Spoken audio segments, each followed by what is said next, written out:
play against the Washington all boys and all girls. Oh my goodness. And Peter Spidler and Vladimir Kramnik were a part of the Soviet boy squad. And that was pretty sad for the Washingtonians, I got to tell you. Yeah, good luck with that. You could have sent them for the all-American team. Yeah, and it wouldn't have been pretty. It wouldn't have Wow. been pretty either. But I remember them coming as young men, and they were so mature at that young age of 15. I was amazed. They were 15? Yeah. That means they were real monsters. Yeah, exactly. All right, Bishop C4. C4. Looks like Maxime, who normally plays main line against everything, has decided to opt out and play C3 Sicilian. And we see this move, this early C4 by the youngster. Yep. And Wesley, whoa. Wesley's already game done? is over? There must have been been some repetition, some grandmaster draw that we don't He played like. against Rajabov, who's doing horribly in this event, and Rajabov with the white pieces was happy to give Wesley a quick draw and get the heck out of there. Incredible. So a half a point for Wesley. That's a dangerous half point, though, because Nepo will be likely looking for a win. But this pawn formation I'm looking at right here, Yaz, it's extraordinary. You don't see this pawn formation every day. Yeah, no question about it. And this move, A4, looks like an overreach in the position. Very strange decision by MVL. I would want to get rid of this pawn on C4. I would offer the trade with B3, hoping for a trade that the rook opens up. But more importantly, the idea behind B3 is to steal a tempo against this queen on D6. A4, the only reason I can imagine that MVL is thinking about this is he's anticipating a siege against this pawn on C4. He wants to go queen E2, A5, knight A3, but I don't believe it. I think that pawn is actually stronger than it looks. And even surprisingly enough, an intriguing decision might be the move knight A4, A5 in this specific position, making sure that the pawn on C4 is protected. Bishop G7 was played. I like your knight A5. A very interesting idea. Yeah. But Bishop G7, A5, and knight to D5. And whatever he was thinking, he's kind of hesitating on that right now, is Maxime, because as you had pointed out, knight A3 seemed like the most natural move. But that's met by knight takes, on A5. Potentially met by knight takes on A5. So he's got to calculate that line. What did he and it do looks like he's end? played D3 after playing A4, A5. Yeah. This is a kind of an acknowledgement that whatever he was planning with A4 may have boomeranged, because he could have played just D3 right away. Right away without losing to Tempe, putting the pawn on A5. Exactly. That pawn's a target right now on A5 that he'll have to pay attention to. And Black's pieces quickly developed, just castled. He next needs to just play bishop, as bishop goes to E6, E4 to attack the knight. I was thinking bishop E6 would happen possibly, but not right now because of knight G5. So instead he's played rook to D8. The bishop will have to find a good square at some point. This bishop on C8, will it go to G4? If it does, H3 will be possible, kicking it. If it goes to E6, knight G5 will be possible to hit it as well. So that's the one thing that Maxime has going for him right now, as he plays knight to A3. He's offering a pawn. Knight takes A5. I don't know if you can touch that with knight B5, and every one of your pieces starts to hang. And he's done some kind of knight take on C3. Hello, intermezzo. Winning a pawn, a tactic. Intermezzo on E2 check. He's missed it. But has he? Yes. This bishop on... It's brilliant. Bishop on... Take with the pawn. On C1 is hanging. The king has moved, and he's not moving yet, though. Take with the pawn, because the idea is, first of all, I've got an out. Knight on E2 to D4. Oops, excuse me. But yes, is A6 not going to be problematic? That's why I'm saying take with the pawn. He took with the rook. Whoa. He took with the rook. That was a surprise. And and I'm really concerned about the move A6. Well, if we go back just a quick second, and I don't want to spend too much time, but if he had taken with the pawn, A6 would have been met by D5 in that case, blocking any evil intentions you may have had on the diagonal. He took with the rook, knight to B5, and rook. Where did the rook go? You're back to D8. He did. And the engine agrees with you. I just turned and checked. The engine agrees with you. But in this position, he played rook b8. The engine gives as crushing f5. Chase the bishop off of the diagonal. Very important. f5 would have been huge instead of this Extra move that he pawn. played. He would have just hit, and that would have been that. Right. That would have stabilized the entire position. Rook b8, a slip by the youngster, and now bishop to e3. And Still the knight looks on e2 at the moment is stranded. But first of all, you can get out. But what's going on here after takes? Looks like he has to. Doesn't seem like. I mean, that knight on e2 is currently. It's kind of in a no man's land. I agree. I mean, I'm not counting the squares on d4. We've all gotten our knights trapped in our practice, no question about it. But I'm thinking takes on a6. Now remember, that's pawn number 2, and I'm opening up a file for the rook to come to the rescue of the knight. He didn't do it. He played a different move. Looks like he played knight d4.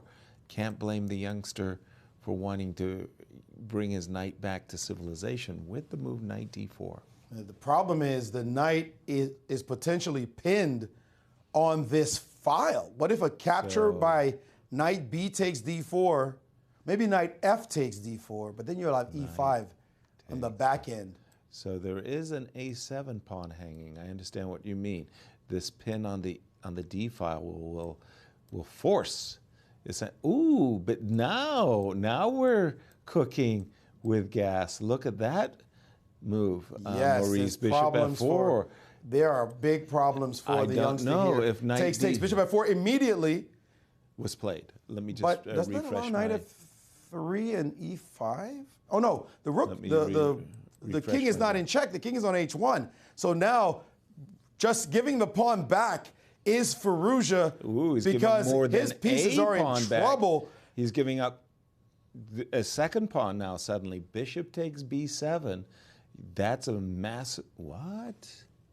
Bishop takes on f5. He's got some kind of knight disco on his mind, Yaz. Yeah, he does. Something with his knight that's going to jump. He's anticipating maybe just dropping the knight back, Maurice. Yeah, I like it. This looks like a very powerful idea by MVL, dropping back with the knight, discovered against the rook. And even stronger, Var. He's whispered in my ear, knight d7. Yes, that's a shot. He's playing knight c4. Okay. Knight d7 was hitting the rook directly twice. Right now, it looks like I would want to sack an exchange if I were black. Something like takes or maybe even b5, yeah. I would kill that a pawn if I were in black shoes. That a pawn's got to die. That's a problem piece. Knight back to c4. It looks like you have to take the a pawn, as far as I'm concerned, because you can't move your rook. No. Obviously, pawn takes on b7. Yeah. So you've got to make a decision right now that it's just not palatable. Whatever you do, you're going to be in trouble. The youngster has indeed blown it. He had such a promising position. He did. But MVL, the wily blitz player that he is, got out of it, tricked him, and now Firouzja is in trouble on the back in this position. And he has to make a decision, and he's done b5, I believe. He did play. It looks like he did play b5. I takes. That was his best hope, because remember, b2 is hanging. I will go knight to a5, angling towards the c6 square to go after the pawn on a7. But this bishop, it's been lurking. As we know, the bishops on those long diagonals stand in ambush. Knight a5. Well, what are you going to do about knight c6? Because it's coming. Rook somewhere, I think. Rook a2, perhaps? Right, a2 or maybe b. Or b1. Well, if I go to b1, then after knight c6, rook b6 will hit my a pawn. So I think we're expecting rook a2. And that's why he's stopping to think right now. The bishop drops back. But okay, but it's counterspiel also, right? I'd be careful. There's a knight b5. I know. There's a knight b5 sighting in that position. There you're talking about with an a7 coming next. True. That looks like it's over. That a6 pawn, I should have counted this, how quickly it can promote. So that's why I wanted to kill it. That was my desire, to kill that sucker. But right now, he played knight c6 immediately? Oh, look at that. Returning the exchange. Oh, this is some really, really nice play by MVL. Now he's saying, my rook will beat your knight and pawn easily.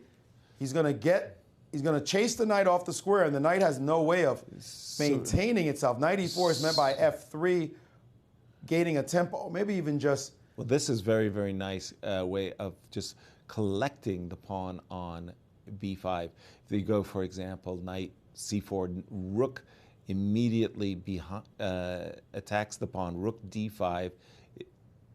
Not giving it yet. Just a second. Hold on. Not giving it yet. Knight a3.